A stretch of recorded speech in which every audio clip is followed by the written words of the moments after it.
You're listening to an Anazao Ministries podcast.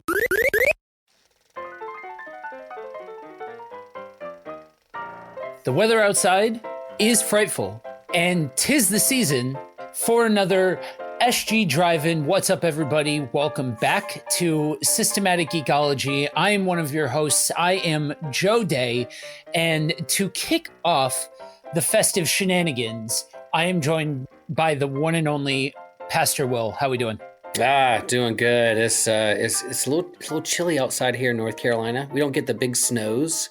If it sleets a little bit, then the roads shut down and people cancel school and go buy up all the milk. But so we're wimps down here in North Carolina when it comes to winter weather. But yeah, I haven't had a white Christmas in a long time. But maybe this is the year.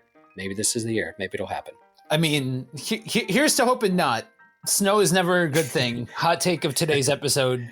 It's never a good thing. Especially when you're trying to run Christmas services on Christmas Eve. I don't want to shut down my church services either, because that could get, but we know how to do it online and streaming now. So if we have to do that, we'll do it. But, well, there you go. But yeah, I hear you. I need like 1 or 2 snow days and then I'm good. I'm a summer guy, I'm a beach bum. So yeah, I hear you. Yeah.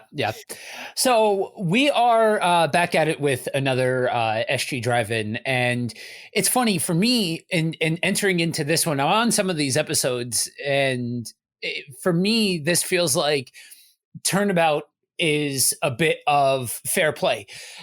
We just came off of the Halloween SG Drive-In, and I feel like that was where, I had free reign to go and be and do. And for me now, I've seen most of the movies that are on the list. Movies like The Santa Claus, Miracle on 34th Street, Elf, and the Christmas movie, A Christmas Story.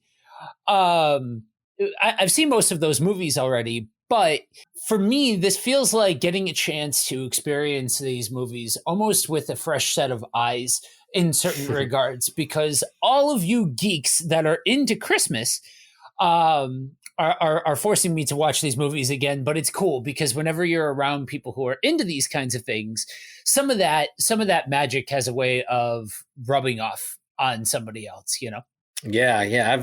I've seen all of these too, except Miracle on 34th Street. I've managed to go through my 50 years of life without seeing that movie. So I'm interested in seeing that one. I've maybe seen clips. I know about it. I know the premise. It's in the zeitgeist of Christmas, but all the others I've seen many, many times and love them. So yeah, we get to, maybe our Christmas spirit with some of these movies will be contagious to Joe a little bit, or he'll see them with fresh eyes and or push back and be like, dude, your sense of humor when it comes to Elf needs some help. So I'll take that. I'll take it. I'll think Craig could look in the mirror deeper when it comes to that. Yeah. I don't foresee a Christmas miracle happening and me suddenly liking Elf, but we'll get there. But yeah, I mean, it's so much fun for me to get a chance to jump into these themed movies and all of that, because it really showcases the beauty behind geekdom, because people can enjoy these different themed movies or these different periods of time, and it has this way of translating to the individual that it just doesn't do that with everyone. You know what I mean? Yeah, and that's why we say everybody geeks out on something, and we like to merge all the geekdoms and the fandoms together and talk about it. And yeah, we'll have whether we have a deep theological conversation or not, we're just here as a community to geek out. And Christmas is that it's getting ready. Some people, it's a season that can be super heavy for folks and not as joyful. For others, it's like the best time of year. For some kids, it's magical. For some, it's a struggle. And every season and holiday has that kind of blessings and challenges. And sometimes it can be rough for folks depending on where they are in their stage of life. And so hopefully some of this can bring some levity to folks who are, if they're going through a hard season, or we can just geek out together on some of our favorite movies. It's funny how these seasons, in terms of the marketing and the capitalism behind it all, tend to stretch in terms of the marketability when it comes to whether it's Halloween starts in like August now. And when I went in on October 31st to buy more candy at my local drugstore, they're taking the Halloween candy off the shelf and putting Christmas candy and Christmas decorations. Like, whoa, you guys know today's Halloween, right? And they're like, yeah, but we got to get this on that shelf for tomorrow. And I was like, okay, whatever. But there's that where they bleed into each other. Earlier and earlier things start because people are ready to get a jump on things. But personally, I'm starting to get in the spirit. We're going to go chop our tree down. We'll put up our decorations after Halloween when the season of Advent starts. But yeah, then my kids got home from college last night for Thanksgiving break, and we immediately started talking about, all right, what Christmas movies are we going to watch together? What's out? When do we watch? When do we not watch? When are we going to wait towards the end of Christmas? Or when do we do it at the beginning? We have a theater that does kind of retro Tuesdays, and they put out these movies of past back up on the big screen, and they have Christmas themes coming off. So my girls are already like targeting a couple movies they want to see on the big screen at the retro night at our movie theater. That's cool. Yeah, I'm a sucker for this. These movies of yesteryear being shown to a lot of times a whole new audience that in creating whole new memories for people to be able to go out to the theater to see them and all of those kinds of things, even if they're not always my cup of tea. Yeah, this is, to me, I enjoy this portion of the Christmas season because it allows for a chance to be able to take a look at these different themes, these different movies through, I guess, a fresh set of eyes, Yeah. And for me, I'm not in with the stereotypical Christmas scene. That's not really my bag. I'm not really into like Christmas in the very, I'm going to say commercial sense, but I don't mean that with any condemnation to anybody who's into Christmas. Right. I'm trying to avoid that kind of language that just puts down people that dig Christmas, because I do understand that there are people out there, and that's cool. Whatever. Do you? But for me, growing up, I don't really have any of those. I know a lot of times for people, there's nostalgia tie to that. There's some kind of memory, something like that. I don't really have that. So for me, it's more a pure dose of the religious significance of the holiday, because that was where it really started to come into focus, even down to celebrating family and celebrating time together and all of those kinds of things, not just, Sunday service for around Christmas or that sort of thing. And so getting a chance to now, okay, I have an idea of why is this period of time so significant? Why is it so important? Why does it matter outside of a jolly fat dude in a red suit? So now I can reintroduce myself into the conversation of these more popular mainstream movies and different things like that aren't trying to take themselves super seriously and are closer to the more commercial side.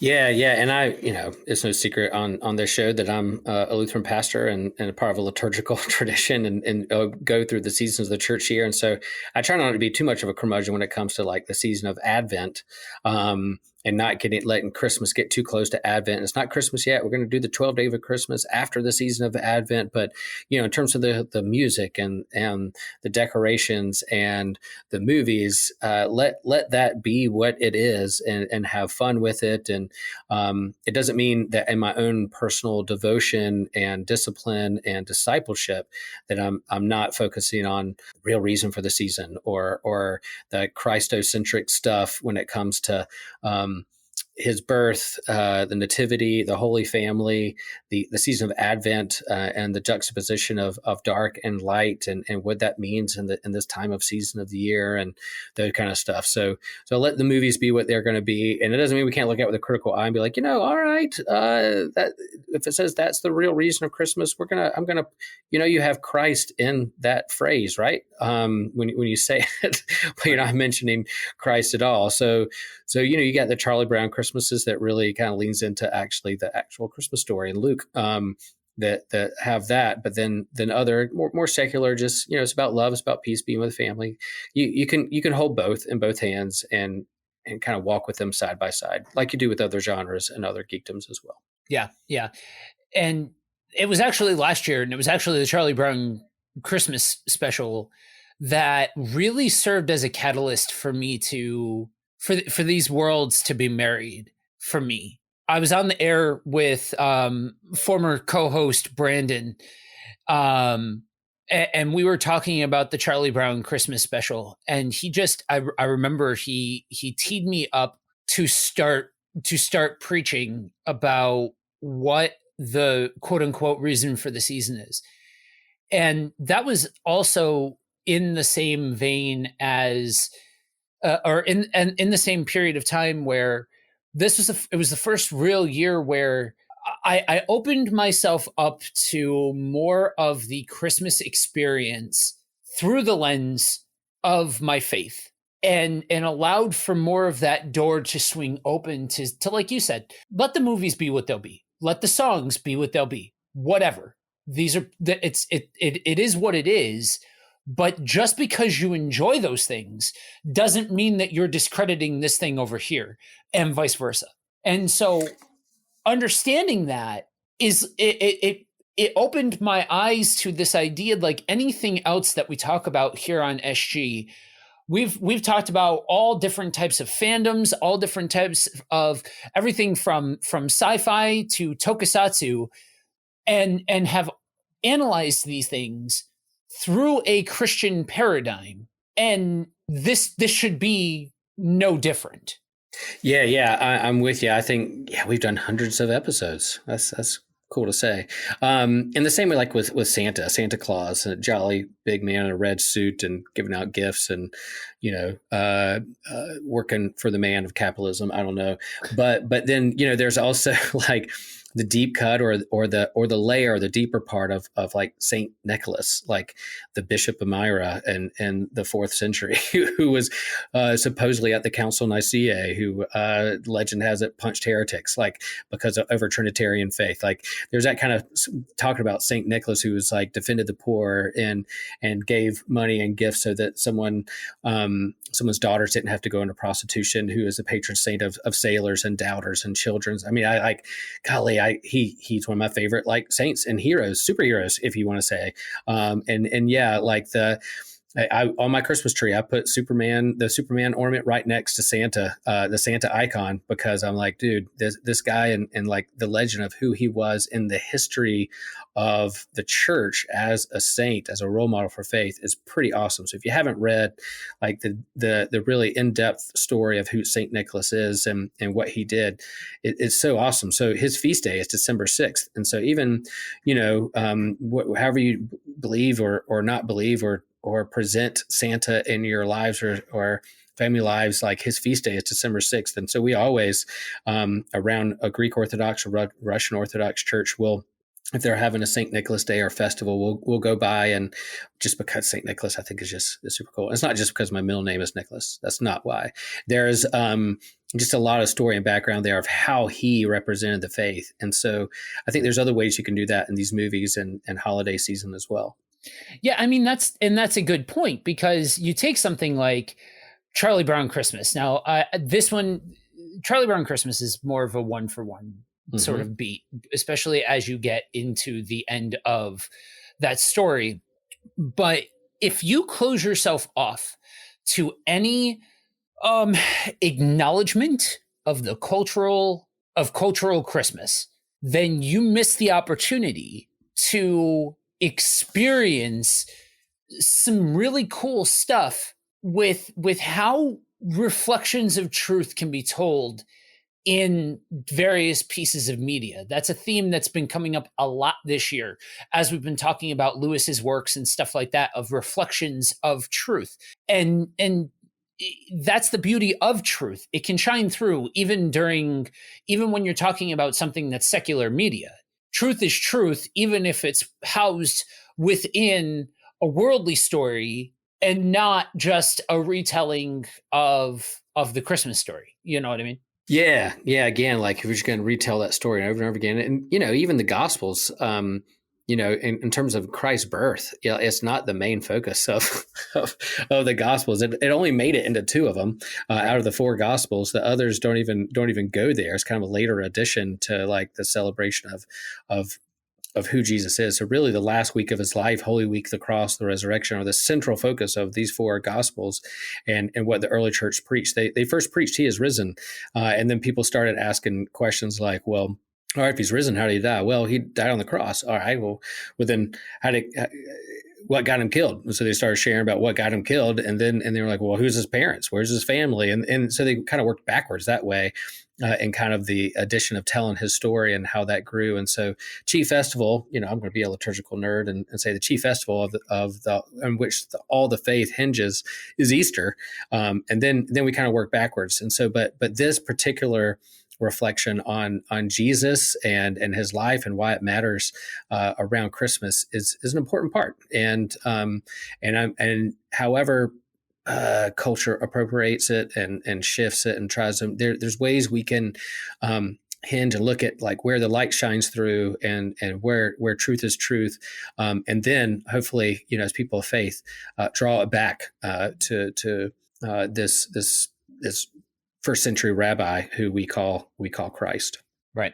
So yeah, I mean, we've got a lot of really awesome stuff in store for this Christmas season, including a special get together towards the end of the year. More on that to come. And yeah, we're going to the goal here is to have some fun. Think about these different these different movies and just geek out. So if you are the type of person that's a little hesitant towards Christmas movies and all of that, I would dare say that this is an open door to come join the party and meet with some people that aren't looking to beat you over the head one way or the other. Or if this is a period of time where you're like, yeah, give me all the Christmas decorations and all the Christmas movies and all the stuff, awesome. Have an absolute blast as we continue down this road of festive shenanigans. Yeah, so we have 4 movies that we're going to do. Don't know what order, but we have, as Joe said, A Christmas Story, Santa Claus, Miracle on 34th Street, and Elf. And yeah, there are others. We'd love to hear from you. I asked my family, what would be the one food at Thanksgiving that if you didn't have it, it wouldn't be Thanksgiving, and so everybody had their opinion. So we want to make sure we have that on the table when we do Thanksgiving. But then there's also, is there a movie that like you have to watch? It's not Christmas unless I watch this movie. We had that for Halloween too. What do you have to watch to really get in the spirit of Halloween? So let us know. We're not going to be able to cover every single Christmas movie that's out there, or maybe even your favorite one, but chime in on social media or message us and let us know your favorite one, your thoughts on these particular movies when we discuss them. Yeah, for sure. So that's it for now. A little thing to get you excited for the upcoming episodes. Be on the lookout. These will be dropping every week, heading between now and the big day. So every drive-in series, we have had a burning question for each one of the hosts. And for this season, we're here to ask the hard-hitting questions. So I'm going to ask you, real tree or fake tree? Oh, man, that controversial question that's going to get me canceled out there in the real world. We are a real tree family. Like my dad back at his house with my mom, they've gone artificial because they just like to bring it out of the box and not have to worry about it. But my family, with my wife and kids, we are real tree people. So much so that we'll leave it up all the way to like the end of the season of Christmas, like till Epiphany Day on January 6th, and it is crispy by the time it's all said and done. And not only that, my wife likes to go chop it down at a tree farm, and she has to look at every single tree on the lot. I'm like, this one's good. Wait, I haven't looked and inspected every single tree. So that's good times in my house. But I am thankful. I mean, there's the environmental aspect of it all and the big business, and I understand definitely artificial trees and what that could do for the environment and other things and in people's lives, keeping it simple. But we are real tree people. And not only that, we go cut it down and Cindy has to inspect every one. So that's my story of trees. That's funny. Yeah. I grew up in a real tree household. For a while, we went and there was a tree farm down the road from the house. So we would go cut it down and then drag the tree back to the house. But in my adult years, my wife and I have become fake tree people. It is so much easier to deal with, especially because we are not on the ground floor and there's about 87 steps between the ground floor and our door. And so there is something very nice about being able to go up in the attic and just pull down the tree, get it set up. It's all said and done and all of that. You know, who knows, maybe at a different point we will become real tree people again. But for now, we proudly fly the flag of fake trees. There you go. Well, it's funny because this little tree sprouted in the front of my house and in our kind of off the front door. And I was, each year it kind of grew a little bit, and it's not a traditional Christmas tree, but it's shaped like a Christmas tree. And I would put lights on it. And every year over the last 10 years it's grown. Now it's about as tall as our house. And I really need to cut it down because it's like covering the front of our house, just right in the middle. It's just a weird place for a tree. And I just don't have the heart to cut this tree down that I've been decorating for 10 years out in front of our house. But I was like, maybe one year we're just going to cut it down and use that as our Christmas tree inside. We'll see what Cindy thinks about that. Probably not. Yeah, we cut them down and, yeah, good times. Well, I can't wait to hear what everybody else says and what they do on our, because you think, you're like, I think I know that person. I bet they're a real tree person. Like, nope, we're fake. So that's funny. Yeah, it'll be interesting to hear everybody's take on that. All right, and with that, we bring this introduction in for a close, and we want you guys to remember one very important truth. We are all a chosen people, a geekdom of priests.